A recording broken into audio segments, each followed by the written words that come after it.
एक ऐसी बूढ़ी औरत की कहानी जो अपनी ज़िंदगी में बिल्कुल अकेले रहती है।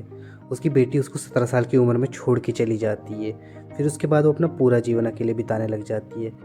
फिर उसकी लाइफ बदलती है और उसकी लाइफ में एक बच्चा आता है जो उसकी बेटी का लड़का होता है। चलिए स्टोरी पे आते हैं। मूवी के स्टार्ट होते ही हमें उस बूढ़ी औरत की बेटी को दिखाया जाता है जो अब 32 साल की हो चुकी होती है। फिर हमें उसके बेटे को भी दिखाया जाता है जो 7 साल का होता है और उसका नाम होता है सांगू। तभी सांगू अपनी माँ से पूछता है कि माँ, दादी माँ कैसी है? वो रहती है, काम कर लेती है, सब कुछ। तभी उसकी माँ कुछ सोचती है क्योंकि अब वो भी 15 साल बाद अपने घर जा रही होती है तो उन्हें भी नहीं पता होता कि वो किस हालत में होगी। तभी हमें दिखाया जाता है कि बस में कुछ लोग मुर्गी के बच्चे के साथ खेल रहे होते हैं तो वो उसे खुला छोड़ देते हैं।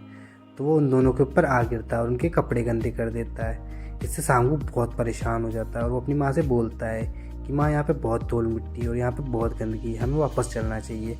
पर उसकी माँ कुछ नहीं सुनती। सांगू की माँ उसे डांटते हुए अपनी नानी के घर ले जाने लग जाती है।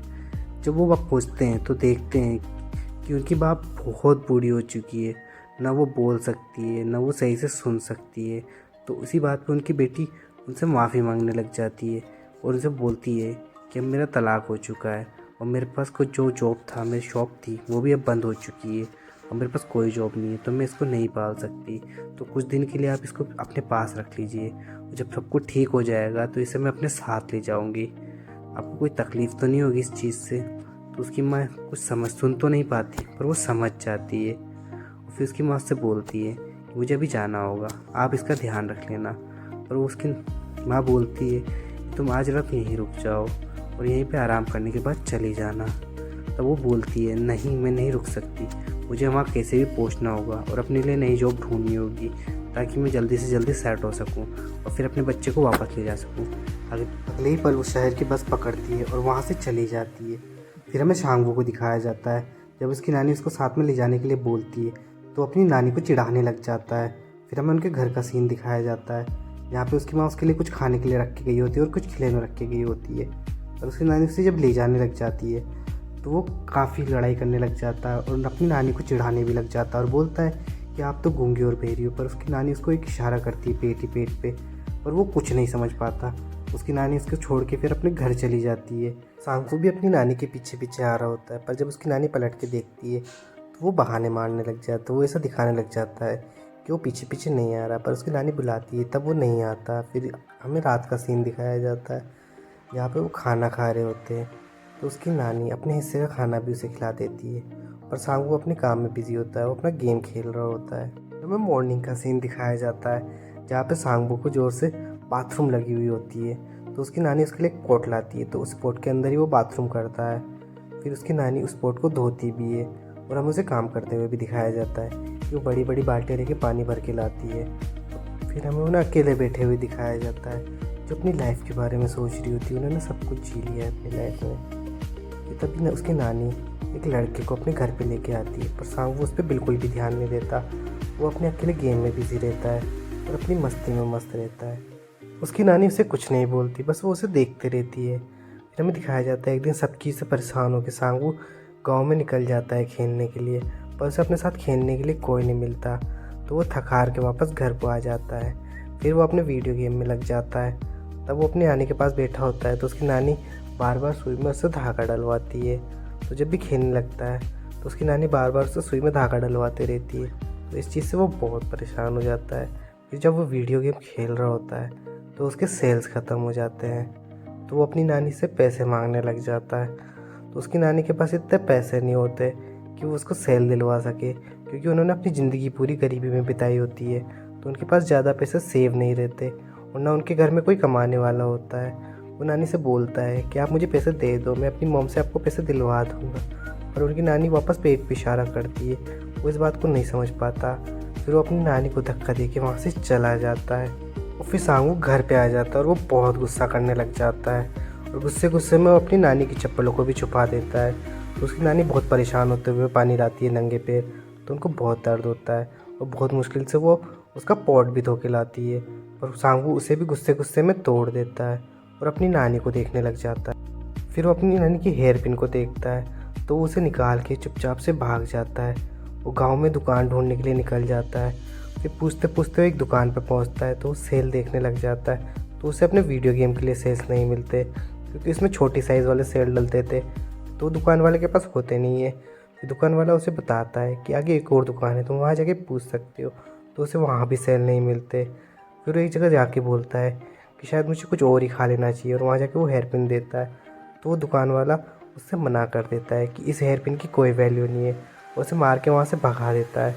और वो अपने गांव से बहुत दूर आ चुका होता है, तो उसे अपने घर जाने का रास्ता नहीं मिल रहा होता है। तभी रास्ते में उसे एक आदमी मिलता है, तो उसे अपनी साइकिल पर बिठाता है और उसे अपने गांव ले जाने लग जाता है, और अपने गांव के पास ले जाके उसे छोड़ देता है। तभी देखता है कि रास्ते में उसे उसकी नानी दिख जाती है। पर वो अपनी नानी को इग्नोर करके वहीं खड़ा रहता है। फिर उसकी नानी उसको बुलाती है और अपने साथ चलने के लिए बोलती है, तो वो पीछे पीछे अपनी नानी के चलने लग जाता है। और फिर बाद में जब अपनी नानी कपड़े सुखा रही होती है, सुखाने के बाद वो अंदर घर की चली जाती है, तभी अचानक से बारिश आ जाती है। तो सांगू पहले कुछ सोचता है, फिर सारे कपड़े उतारने लग जाता है, और फिर उतारने के बाद दोबारा जब बारिश बंद होती है तो वो सारे कपड़े बाहर सुखा देता है, पर अपने कपड़ों पर डबल पिन लगाता है और अपनी नानी के कपड़ों पे पिन नहीं लगाता। फिर वो कुछ सोचता है, फिर वापस जाता है और अपनी नानी के कपड़ों पे भी एक एक पिन लगा देता है, क्योंकि उसकी नानी के पास और कोई कपड़े नहीं होते। फिर थोड़ी देर बाद जब उसकी नानी आती है, तब वो सो रहा होता है, तो उसकी नानी के आने के बाद वो उठ जाता है। फिर उसकी नानी उससे इशारों इशारों में पूछती है कि तुम्हें क्या खाना है बेटा, मुझे बताओ। तो एक वो टेम्पलेट लेता है, वो उसमें सब फ़ोटो दिखाने लग जाता है, पिज़्ज़ा बर्गर मांगने लग जाता है, पर उसकी नानी कुछ नहीं समझ पाती। फिर वो अपनी नानी से बोलता है कि मुझे चिकन खाना है, फ्राई चिकन खाना है, तो उसकी नानी वहाँ से चली जाती। जब नानी घर वापस आ रही होती तब बहुत ज़ोर से बरसात आने लग जाती है, वो पूरी की पूरी भीग जाती है और उन्हें ठंड भी लग रही होती है। फिर घर पहुँच के खाना बनाने लग जाती है सांगू के लिए। फिर सांगू को उठा के खाना खिलाने लग जाती है। तो सांगू उस खाने को देखने के बाद बहुत नाटक करने लग जाता है, क्योंकि ये फ्राई चिकन नहीं होता, ये उबला हुआ चिकन होता है, और वो गुस्से गुस्से में वापस सो जाता है। फिर उसकी नानी भी उसको ऐसा देख के वो भी सो जाती है। पर सांगू को रात को भूख लगने लग जाती है, तो वो उठता है और वापस उस फ्राई चिकन को चाव से खाने लग जाता है। खाते खाते उसकी नज़र अपनी नानी पे जाती है, तो उसकी नानी काँप रही होती है ठंड से। और फिर अपनी नानी के पास जाके देखता है तो उनको काफ़ी तेज़ बुखार आ गया होता है। और तभी वो देखता है कि जब ये रात को आई थी तो ये बरसात में भीग गई थी, तो शायद इसके लिए इनको बुखार आ गया। और फिर उनके अपनी नानी के सिर के ऊपर एक पट्टी रख देता है और उनको गर्म करके खाना भी खिलाने लग जाता है, और उसकी नानी भी खाने लग जाती है। फिर वो अपनी नानी के सिर में वो चम्मच देखता है, तो चम्मच को हटा के वापस हेयर पिन लगा देता है। अब वो नानी के बारे में काफ़ी सोचने लग जाता है। फिर एक दिन वो जंगलों में जा रहा होता है, तो खेत में उसे एक लड़की दिखाई देती है जो घर घर खेल रही होती है, तो उसे वो लड़की काफ़ी पसंद आ चुकी होती है। फिर सांगू और उसकी नानी कद्दू बेचने के लिए शहर जा रहे होते हैं, और सड़क पे जाके वो बस का वेट करने लग जाते हैं। काफ़ी देर बस का वेट करने के बाद भी बस वहाँ नहीं आती, तो वो पैदल ही शहर के लिए निकल जाते हैं, और वहाँ जाने के बाद वो कद्दू बेचने लग जाते हैं और उससे थोड़े बहुत पैसे कमाने लग जाते हैं। और सांगू अपनी नानी को कद्दू बेचते हुए देख रहा होता है कि वो बहुत मेहनत कर रही है इस उम्र में भी, और अपने पेट पालने के लिए वो क्या क्या करती है। फिर एक नई शॉप पे जाते हैं, वहाँ पे जाके वो उसे नए शूज़ दिलाती है, फिर अच्छे से रेस्टोरेंट में ले जाती है, उसे अच्छा अच्छा खाना खिलाती है, और पैसे बचाने के लिए खुद बस पानी ही पी रही होती है। और सारे पैसे देने के बाद वो एक दुकान पे जाती है जहाँ पे बैटरीज होती है। तो सांगू को पता होता है कि अब उनके पास पैसे नहीं है, तो कुछ जिद नहीं करता, तो फिर वो अपने घर जाने की बस ढूंढने लग जाते हैं, पर उन्हें बस नहीं मिल रही होती। तभी एक ड्राइवर बोलता है कि आज हम जाएंगे, तो वो जाके बस में बैठ जाते हैं। तो ड्राइवर उन्हें बताता है कि आपके फ्रेंड की तबीयत बहुत ख़राब है, आपके उनसे जाके मिल लेना चाहिए एक बार। जाते जाते सांगू की नानी उससे पूछती है कि तुम्हारे लिए कुछ लाना है क्या, तो वो तभी इशारा करता है, एक बच्चा चोकोबार खा रहा होता है। उसकी नानी कुछ समझती तो है नहीं, तो वो वहाँ जाके उसकी पॉलीथीन उठा लेती है ताकि उन्हें पता हो कि उन्हें क्या लाना है, और वो वहाँ से निकल जाती है अपनी फ्रेंड के घर पे और उससे जाके मिल जाती है। उससे बोलती है कि तुम एक और बार मेरे से मिल जाना, पता नहीं अगली बार हम में से कौन ज़िंदा रहे और कौन ना रहे। और उन्हें जाके वो पॉलीथीन दिखाती है, तो उसमें 6 चोकोबार पैक कर देती है उनके लिए। तब वो पैसे देने लग जाती है, तो पैसे लेने से मना कर देती है, और वो भी मानती नहीं है, उन्हें कद्दू देती है और वहाँ से निकल जाती है। फिर वो वापस बस के पास पहुँच जाती है, और तब वो सांगू को अपने पास बुलाती है और उसे सामान देने लग जाती है, पर सांगू उसे लेने से मना कर देता है। तो उसकी नानी खिड़की के पास जाती है और खिड़की को ज़ोर ज़ोर से बजाने लग जाती है और उसे वो सामान देने लग जाती है। तब सांगू उसे लेने से मना कर देता है। वो काफ़ी जिद करने लग जाती है, तब भी सांगू वो सामान नहीं लेता और तभी वहाँ पे बस चल जाती है। और सांगू इसे सोचता रहता है कि नानी कैसे आएगी, और वो परेशान होता है काफ़ी। और घर जाने के बाद वो अकेला लेट जाता है और अपनी नानी के बारे में सोच रहा होता है। तभी उसे अपनी नानी के बारे में सोचते हुए वापस सड़क पे आ जाता है।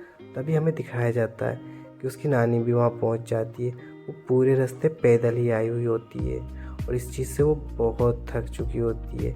ये देखने के बाद सांगू को अपनी नानी पर बहुत तरस आ जाता है और वो सारा सामान अपनी नानी से लेता है और उनके आगे आगे चलने लग जाता है। और उसे याद आ जाता है उसने बहुत बड़ी गलती करी है अपनी नानी को सामान नहीं लेके, क्योंकि वो इतनी बूढ़ी हो गई है फिर भी उतना काम करती है। उसे उनके साथ ऐसा नहीं करना चाहिए। फिर हमें दोबारा अगले दिन का सीन दिखाया जाता है, सांगू जहाँ पे अकेला खेतों में खेल रहा होता है। तभी उसे वो लड़का दिखाई देता है जो उस लड़की के साथ खेल रहा होता है। तो उस लड़के से बोलता है कि तुम्हारे पीछे गाय है, भागो भागो भागो। तो वो लड़का आगे आगे भागने लग जाता है। तो एक पत्थर से टकरा के वहाँ गिर जाता है और फिर वो सांगू पीछे पलट के देखता है तो पीछे कोई गाय नहीं होती। और फिर सांगू पर काफ़ी गुस्सा होने लग जाता है। तभी सांगू वहाँ से भाग जाता है। तभी रास्ते में उसे वो लड़की दिखाई देती है। तो उसे सोच सोच के वो काफ़ी मुस्कुरा रहा होता है और लड़की बताती है कि मुझे छोटे बाल वाले लड़के पसंद है। तो वो अपनी नानी से बोलता है कि नानी मेरे बाल छोटे कर दो। तो उसकी नानी उसके बाल छोटे करने लग जाती है। वो इशारों इशारों में काफ़ी समझाता है अपनी नानी को। तो उसकी नानी उसके बाल काटने लग जाती है। तभी उसकी आँख लग जाती है। तब वो उठ के देखता है तो उसके बाद उसकी नानी ने बहुत ज़्यादा छोटे कर दिए होते हैं। इस बात से वो रोने लग जाता है और वो सोचने लग जाता है वो उस लड़की से कैसे मिलेगा। तभी उसकी नानी कुछ सामान पैक कर रही होती है और दूसरी तरफ सांगू अपना सिर छुपा रहा होता है ताकि उस लड़की से मिल पाए। और उस कपड़े से उसकी नानी सामान पैक करती है। तो वो सामान पैक करके कहीं पे जाने लग जाते हैं। वो उसी आदमी के पास जाते हैं जब पिछली बार सांगू घुमा था। तो उसे जो आदमी छोड़ने आया था वो भी काफ़ी बूढ़ा हो चुका था। तो वो नानी से बोलता है कि अब हम काफ़ी बूढ़े हो चुके हैं, हम दूसरों पे बोझ हैं, अब हमें मर जाना चाहिए, हमारे लिए वही अच्छा होगा। और उसकी नानी उसे दिलासा देती है और एक तोहफा भी देती है कि तुम टेंशन मत लो। फिर हमें उसके घर का सीन दिखाया जाता है जहाँ पे सांगू कुछ पैक कर रहा होता है। उसकी नानी भी उसकी हेल्प कर रही होती है, उसे बार बार वीडियो गेम दे रही होती है। सांगू उसे लेने से मना कर देता है। फिर सारा सामान बेच के वो एक टेडी बेयर लेके आता है। फिर उसे रास्ते में एक मस्ती सूझती है तो वो अपनी गाड़ी पे नीचे फिसलने की सोचता है। जब वो फिसलता है तो उसकी गाड़ी स्लिप हो जाती है और वो वहीं पे गिर जाता है और उसकी काफ़ी चोट लग जाती है। जब वो वापस आ रहा होता है तभी अचानक उसके पीछे गाय पड़ जाती है। तो वहाँ पर एक लड़का आता है जिसकी उसने पहले परेशान किया था और वो उसकी हेल्प करके उस गाय को वहाँ से भगा के ले जाता है। सांगू अपना वीडियो गेम खोलता है तो उसके अंदर कुछ पैसे होते हैं जो उसकी नानी ने रखे होते हैं वीडियो गेम की बैटरी के लिए। ये देखने के बाद उसकी आंखों में आंसू आ जाते हैं और वो अपनी नानी को काफ़ी याद करने लग जाता है। दूसरी तरफ उसकी नानी इसी का इंतज़ार कर रही होती है। उसकी नानी को देखने के बाद वो काफ़ी रोने लग जाता है और उनके पास जाके खड़ा हो जाता है। उसकी नानी उसके आंसू पोंछती है और उसे एक लेटर दिखाती है। उसे देखने के बाद उसे पता चलता है कि 2 दिन में उसकी माँ आने वाली है उसे लेने के लिए। तो उसे काफ़ी टेंशन हो जाती है क्योंकि उसकी नानी ना बोल सकती है ना सुन सकती है। तो कभी उसे बीमार होएगी तो उसे कैसे पता चलेगा कि वो बीमार है। तो अपनी नानी को लिखना सिखाता है पर वो सीख नहीं पाती। वो काफ़ी कोशिश करता है। तब वो सोचता है कि इनके लिए कुछ ना कुछ तो करना पड़ेगा। फिर वो कुछ लेटर्स बनाने लग जाता है ताकि उसकी नानी की कभी भी तबीयत ख़राब हो तो वो डायरेक्ट लेटर भेज सके और अपनी नानी को इशारे में समझाने भी लग जाता है। फिर तभी हमें दिखाया जाता है कि अगले दिन उसकी माँ उसे लेने के लिए आ जाती है। तभी उनकी माँ बोलती है कि आपके लिए मैं अगली बार सर्दियों के कपड़े भिजवा दूँगी और आपसे मिलने आती रहूँगी अब। तभी उसकी माँ बोलती है सांगू से कि बेटा तुम्हें अपनी नानी से कुछ बोलना है क्या। तो वो बहाने मारने लग जाता है और कुछ नहीं बोलता। जाते जाते वो अपनी नानी को लेटर देता है। उसकी नानी कांच पे ठक ठक कर रही होती है और वो अपनी नानी को इग्नोर करता रहता है। वो कोई जवाब नहीं देता। वो ऐसा दिखाता है कि उसे अपनी नानी की कोई परवाह नहीं है। और जैसे बस निकलने लग जाती है उसका दिल पिघल जाता है और वो पीछे जाके वो अपने पेट का इशारा करने लग जाता है। और आज तक हमें ये नहीं पता चला कि पेट का इशारा होता क्या है। फिर उसकी नानी वहाँ से घर के लिए वापस निकल जाती। फिर उनके साथ क्या होता है, क्या आगे की स्टोरी है, इसके बारे में कुछ नहीं बताया गया। इसी के साथ ये मूवी भी ख़त्म हो जाती है। दोस्तों अगर आपको स्टोरी अच्छी लगी हो तो प्लीज़ मुझे सब्सक्राइब करो और लाइक करो इस वीडियो को। थैंक यू दोस्तों।